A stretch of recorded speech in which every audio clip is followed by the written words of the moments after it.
Let's get something straight before I start this review. Xenomorphs are cool as shit. What's going on, guys? I'm Chris, and welcome back to another video. So today I've got my review of Alien Romulus. This is the latest film in the franchise, directed by Fede Álvarez. Before I give you guys my thoughts, be sure to hit that like button. Comment down below your thoughts on this film if you've seen it, as well as your predictions or expectations if you have not yet watched it.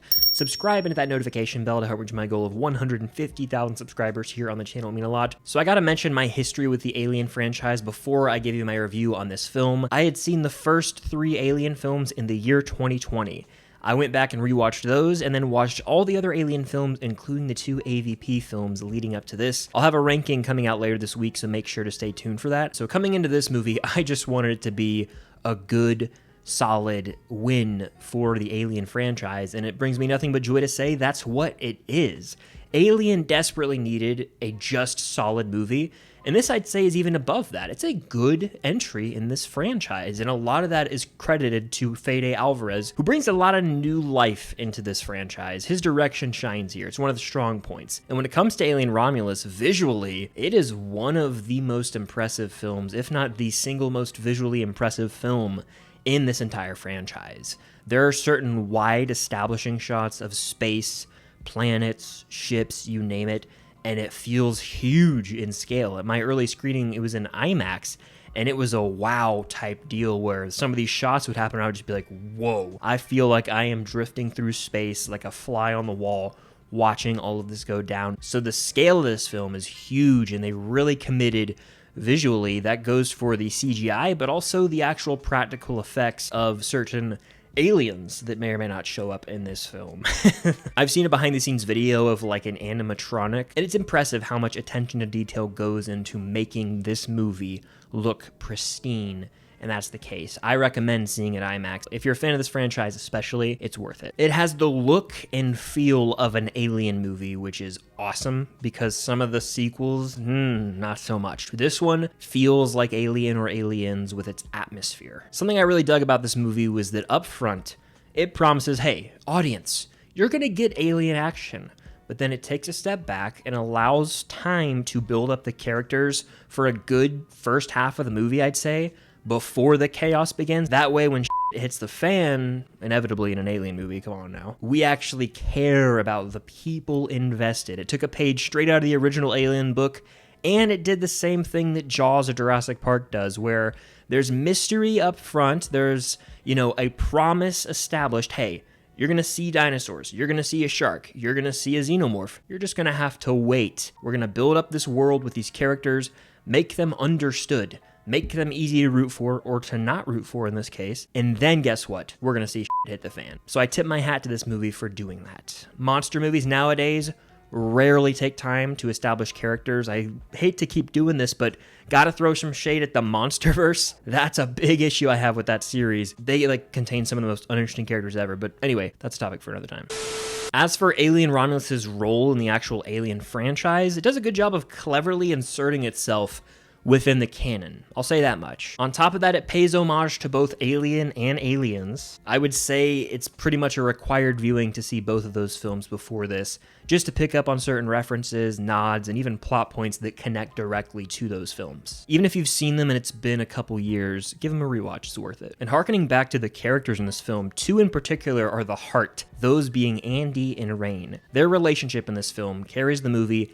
It is the emotional core of Romulus. Through their relationship, and specifically the character of Andy, this movie is able to explore the complexities of androids in the Alien franchise. It hones in on this idea of what's moral versus what's ethical, and all that serves to enhance the conflict in the movie when the carnage or chaos begins later on. But Romulus creates a genuine connection between Andy and Rain, which makes it so easy to root for them. I also have to mention the score. Pulse pounding, exhilarating if you will. Maybe my favorite score in an Alien movie. I'm not gonna outright say that, but it was unique, it stood out, and it allowed for the film to have even more thrills and make you hold your breath and feel your palms get sweaty while you're watching. And I'm just gonna come right out and say this. This film is gory as There are some things that I wish I didn't have to see ever again.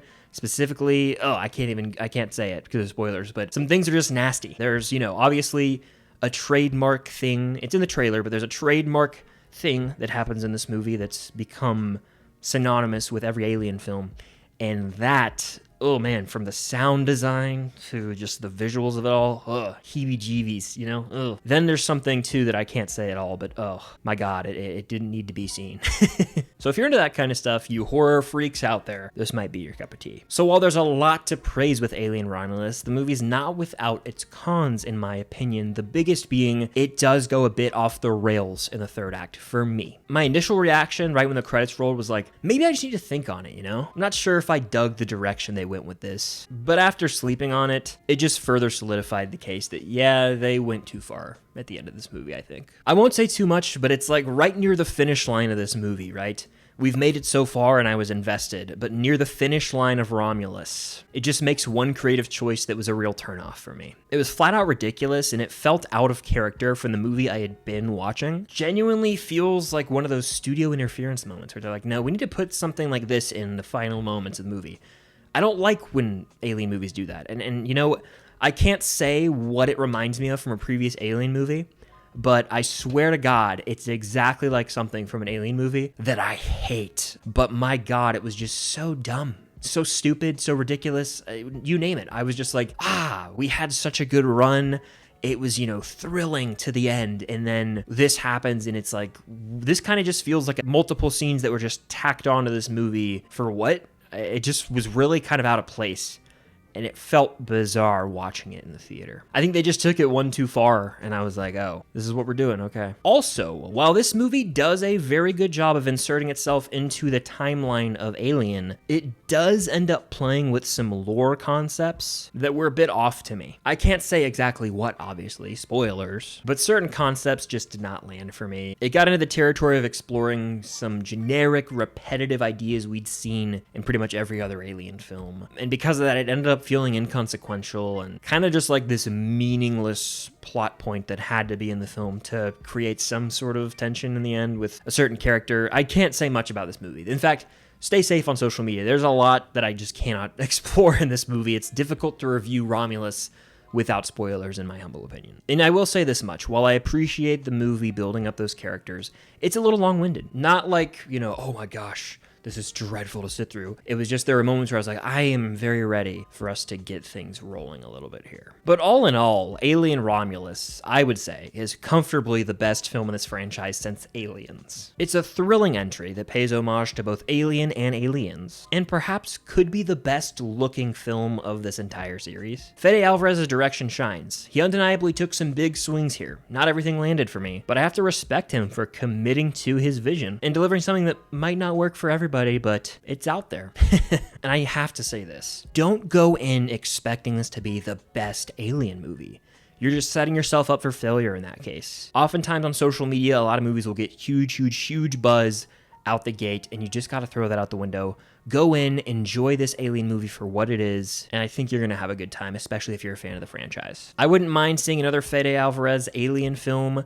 Go see this one in theaters if you're a fan of the franchise. If you're not, watch the first two Aliens at least, and then go watch this. Again, it's not without its issues for me, but overall, it's a pretty thrilling Alien film in the best sense the second. But what do you guys think of Alien Romulus? Let me know in the comments down below and hit that like button, subscribe and hit that notification bell to be notified for all my future videos. But that's going to do it for my review of Alien Romulus. Stay tuned for my ranking of every Alien film coming later this week. But thank you guys as always for watching, and until next time, I'll see you guys later.